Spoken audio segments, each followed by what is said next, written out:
안녕하세요. 오만사입니다.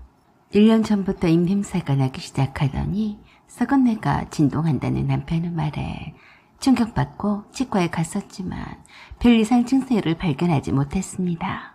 처음에는 그저 남편이 괜한 소리를 하나 싶어서 얘들에게 자주 물어봤었죠. 애들이 정직한 법이니까요.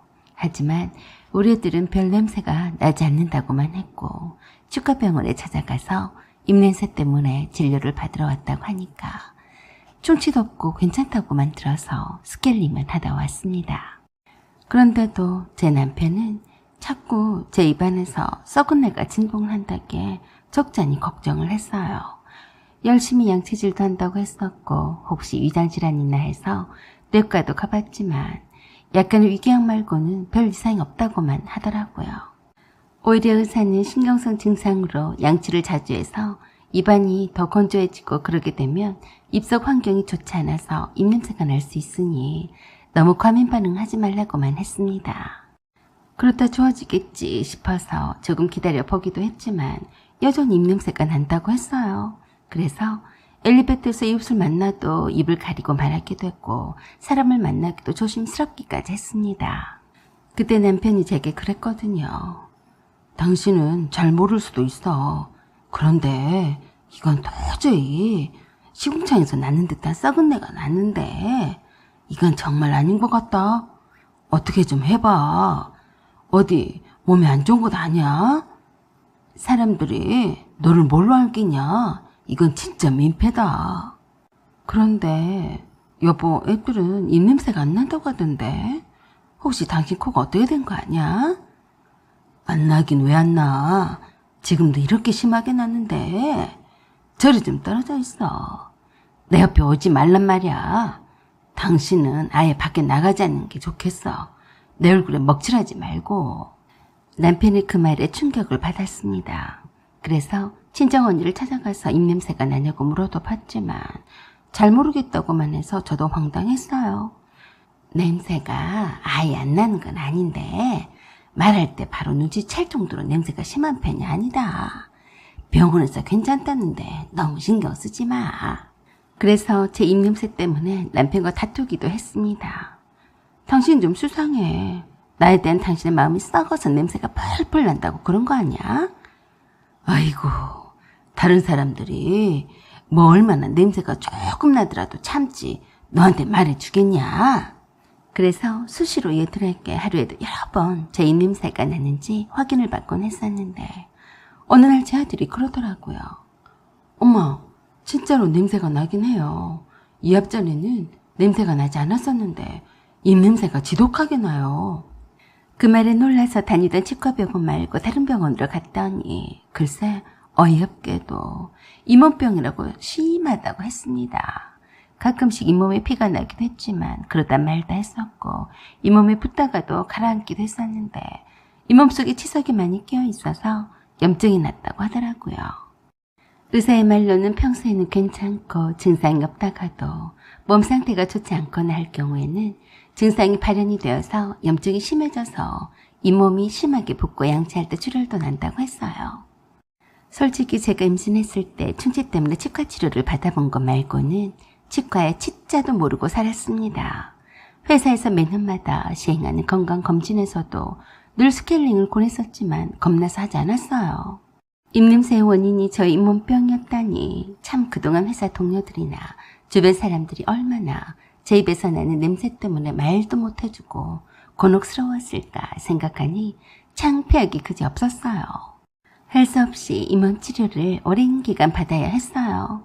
전체적으로 스케일링을 전부 다 하고 잇몸에 마취 주사를 맞고 잇몸 속에 있는 치석과 염증을 제거하는 수술에 가까운 시술이었죠. 그날도 시술을 받고 집에 막 도착했는데 시어머니와 신이가 연락도 없이 집에 찾아왔습니다. 마취가 풀려서 치료를 한 부위가 천근만근처럼 무겁고 아픈 데다가 얼얼한 상태였는데 시어머니가 저를 보시자마자 그러시는 겁니다. 아이고, 팔짱 아주 좋구나.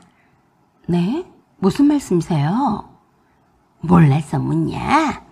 새 얼굴이 더 좋아졌다. 네? 살이 쪘다는 말씀이세요? 사실 치료받은 곳이 뜨끔거리고 욱신거려서 말하기도 힘이 들었지만 입안에 고인 침을 꼴딱꼴딱 삼켜가며 대꾸했어요. 함께 온 신우이가 제게 그랬습니다. 옳게 언니, 엄마는 그냥 몸이 더 좋아진 것 같아서 보기가 좋다는 말씀이세요. 저도 언니처럼 살 좀 쪘으면 좋겠어요. 조금 불쾌했습니다. 살이 쪄서 좋을 게 뭐가 있어요? 아가씨처럼 날씬한 게 건강한 거죠. 그러자 제가 한 말에 정색을 하며 그러더군요. 엄마, 옳게 언니가 나보고 건강해 보인대. 웃기지 않아요? 그랬더니 단번에 시어머니께서 제게 쏘아붙이셨습니다. 너는 눈이 어떻게 돼버렸냐? 춘자가 어디가 그렇게 건강해 보이냐? 자기 주제는 모르고 이 갈비씨한테 못한 소리가 없네. 얘가 얼마나 회사 일하느라 애들 돌보느라 몸이 상했으면 이 모양 이 꼴이겠냐? 넌 어째 말을 해도 꼭 모양 빠지게 하고 자빠졌냐? 참 어이가 없더라고요. 이 몸이 욱신거려서 말하기도 짜증나는데 제 성질을 막 건드렸습니다. 제가 또 가만히 있을 위인이 못 되었죠. 그래서 두 손으로 무거운 양쪽 턱을 부여잡고 그랬어요. 어머니, 저도 회사에서 일 열심히 하고요. 집에 와서 애들도 돌보고 집안일을 혼자서 다 하고 있어요. 팔자가 좋기는요. 그러자 냈다 시어머니께서 언성을 높이셨어요. 매야, 네가 그런 소리 하면 세상 사람들이 다 욕한다. 어휴, 네 달덩이 같은 얼굴을 보면 행여나 고생인 한 사람처럼 보이겠냐? 어머니, 무슨 말씀을 그렇게 섭하게 하세요? 그러실 거면 아가씨랑 빨리 돌아가 주세요. 듣기 싫습니다. 그러자 이번에는 신이가 한마디를 거들었어요. 옳게 언니, 엄마가 틀린 말 했어? 언니가 후덕해진 것은 사실이잖아요. 아이고, 얼마나 신간이 변에 빠졌으면 살이 띠룩띠룩 쪘을꼬. 너 그럴 게 아니라 우리 춘자가 요새 너무 힘들어하니까 운동한다 셈치고 춘자 좀 도와줘라. 매일은 아니더라도 한 번씩 춘자는 집에 가서 청소도 좀 해주고 반찬거리도 해서 갖다주고 좀 해봐라. 네? 너무하신 거 아니에요? 지금 그걸 말씀이라고 하시는 거예요? 그럼 내가 이 나이에 너한테 쓸데없는 소리를 한다는 거냐? 네가 언니고 집도 바로 앞동이라 가까운데 뭐 어쩌냐? 너랑 우리 춘식이가 결혼하기 전에는 항상 춘식이가 춘자를 잘 보살펴줬어. 우리 춘식이가 춘자가 힘들어서 빼빼 마르는데 너는 건강하잖아. 뭐 이런 개뼈다구 같은 말이 다 있는지 기가 막혔습니다.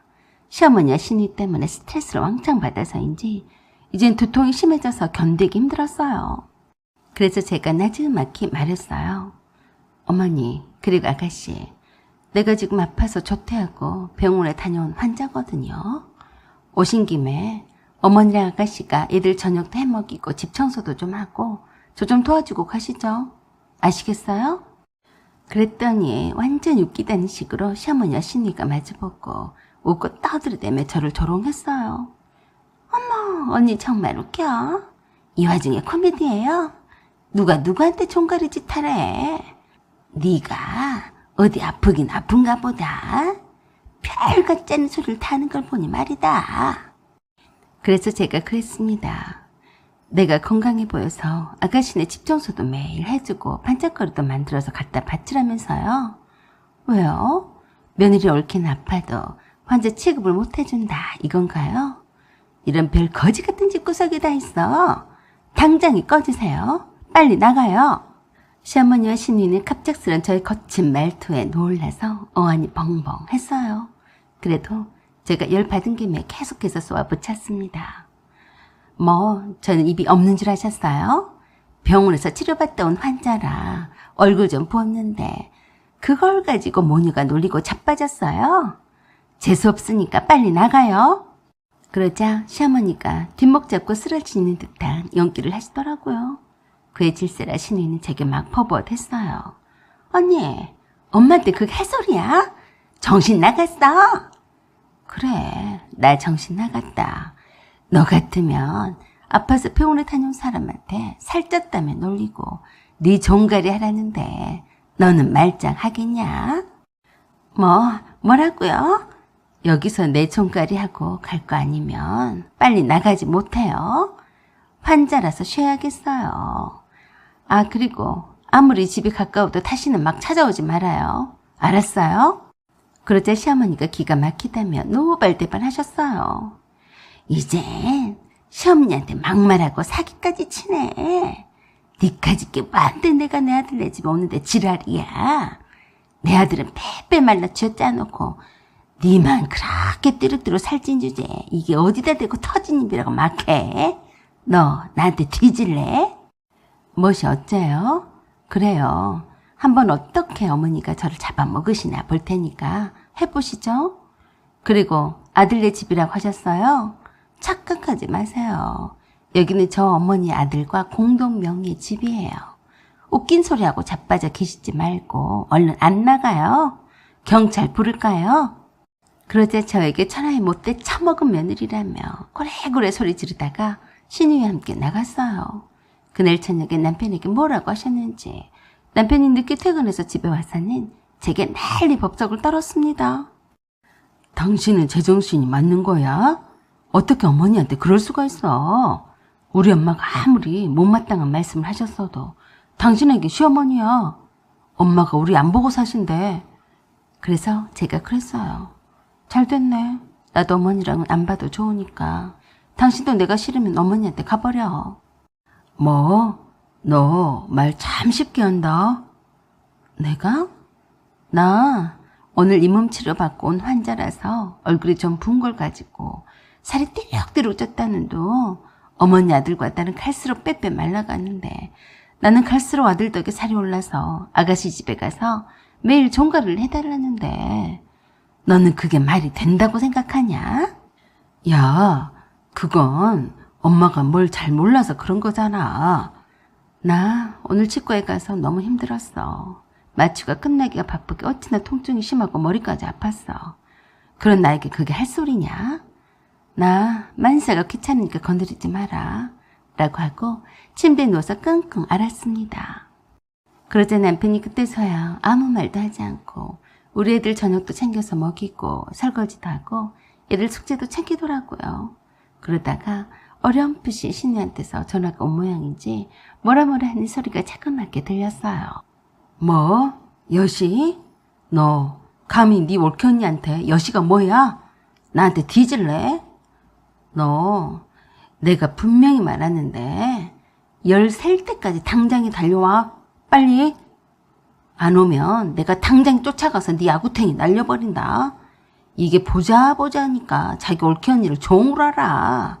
너 오늘부터 네 언니가 치과 치료가 끝날 때까지 퇴근 후에 와서 네 조카들 좀 챙겨. 알았어? 어슴풀에 얕은 잠이 들었다가 또 통증 때문에 깨었는데 제가 꿈을 꾸는 줄 알았습니다. 내 남편이 내 편을 들다니 이상하네. 그럴 즈음에 또 시어머니한테서 전화가 온 모양이었어요. 아무래도 신우이가 시어머니한테 엉엉 울면서 일로 바친 것 같았죠. 남편이 완전히 화가 났는지 시어머니께 그랬어요. 엄마가 춘자를 잘못 가르친 거예요. 뭐라고요? 결혼한 다 큰 애를 왜 잡냐고요? 엄마가 잘못 가르쳐서 버르장머리가 없으니까 저라도 가르치려고요. 엄마는 아무 말 마세요. 나한테 좋은 소리 못 들으니까 가만 계세요. 아셨죠? 뭐요? 사위한테 나쁘끄럽게 왜 그러냐고요? 춘자가 엄마 믿고 저렇게 막 나가는데요. 이번에 저한테 그거 안 통해요. 당장에 와서 유리 엄마 종가리 노릇하지 않으면 가만 안 둘 거니까 그리 아세요. 쌤통이었어요. 신우이는 바로 오지 않고 한참 만에 와서 남편이 시키는 대로 음식물 쓰레기를 치우고 애들 손빨래도 시키고 했는데 그대로 하더라고요. 그리고 남편이 달리 큰 목소리로 마치 안방에서 자고 있는 저에게 틀리라는 듯이 신우이를 나무랐습니다. 네가 진짜로 유리 엄마한테 미안한 마음이 있다면 행동으로 보여라. 유리 엄마한테 그렇게 건방지게 하는 건 나한테 그러는 거나 같은 거야. 유리 엄마가 좀 더 나아질 때까지 매일 와서 집안일 좀 도와. 알았어? 참 살다가 별일을 다 보네요. 남편이 저런 말도 할 줄 알다니. 저절로 제 입가에 미소가 흐르면서 시어머니와 신우가 했던 서운한 말들이 다 눈 녹듯이 녹는 것 같았습니다. 그 뒤로 신우이가 하는 신용이라도 하려는 듯이 반찬 가게에서 반찬을 사서 들고 와서 그러더라고요. 언니 미안해요. 언니가 잇몸 수술 때문에 얼굴이 분 거였는데 말을 함부로 했네요. 오빠가 당분간 언니를 도우라고 했는데요. 제가 아연이를 데리고 와서 유리랑 찬이를 돌볼게요. 그래서 저는 못 이긴 척하고 받아줬습니다. 전 그렇다면 그렇게 해요.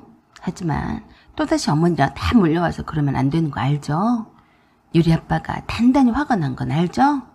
저한테 손 하나 까딱하지 말고 아가씨에게 집안일 마음껏 부려먹으라 했는데 인정상 그럴 수는 없고 우리 애들이 먹을 반찬만 해오세요. 그때부터 신우이가 반찬 배달을 해오기 시작했는데 사실 알고 보면 시어머니께서 모두 다 보내신 거였어요. 저는 그저 모른 척하고 받아 먹었고요. 저도 반찬 얻어먹는 처지에 미안한 생각이 들어서 반찬 재료값이라도 하라고 얼마간의 돈을 신우이에게 줬습니다. 항상 결혼 전부터 남편이 하나밖에 없는 여동생이라 끔찍이 위해주던 신우이를 갑작스럽게 쥐잡듯이 잡게 되자 많이 충격을 받았는지 그 후로는 저에게 조심스럽게 대했습니다. 그러더니 한참 뒤에 뭘 이사를 갔어요. 남편이 무서워서 시어머니도 저에게 함부로 어찌하지 못하셨고요. 새삼 남편의 역할이 이렇게 중요한 거였구나 싶었습니다. 사연은 여기까지입니다. 구독과 좋아요 부탁드려요. 감사합니다.